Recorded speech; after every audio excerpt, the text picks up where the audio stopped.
jaha jedhanii xuxxame wajjin agarra. Manni kana fakkaata. Ulaagaa guuttatee qophaa'ee keessa isaallee gartanii akkasii. Bishaan hin qabuumi garuu bishaan hin galle safaratti dhiyaateera hin jira jedhanii safara garuu akkana kun manni kana fakkaata. Asiin illee duubaan illee iddoo hin qaba. Manni iddoo bareedaa garuu manni kushiinaan gabaa iddoon duubaan kun lafti kanaa shinti beettinis achi ulaagaa hunda guuttatee jirudha. No laaluu dandeessanii akkana duubni isaa kana fakkaata.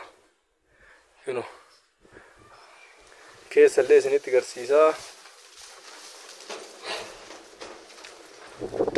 Kun asiin bal'inni isaa kana akkuma argaa jirtan kun bal'inni akkasii kaaree meeqa manni? Kaaree 96. 96 jechuun akkam kaaree dhibba meeqa? Kaaree 300 kaaree. Kaaree 300. Kaaree 300 yani akkasii kun kana fakkaata. Gilaasii barrii baay'ee qaba. Humna achiinis hin qaba, achiinis hin qaba. Manni waan fageenya malee waan toliinsaa irratti nafidha. Akkasii keessa illee haa waraabnu gaa. Maatiitu keessa jira. Akkasii kun keessi illee kana fakkaata. Ifaa ibsame. Jiru. Akkasii. Manni kun keessi illee kun kana fakkaata. Akkuma argaa jirtanii duubaa fi keessi illee itti nafinidha. Waan yaadee gurguratu garuu abbumatu beeka. Kun gaadaaf saaloonii bakka gara 3-4 qaba. Kan waliin agarru ta'a. Nooti. Akkana baasin hayyime. Gaadaan kunoo kana.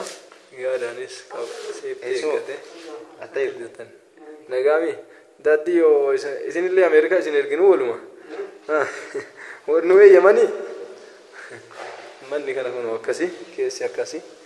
Gaadaan lammaffaadhaa kunoo. Amma lammaffaatii seenu jirra. Gaadaan lammaffaa asiin seenanii. Asiin kunis mana.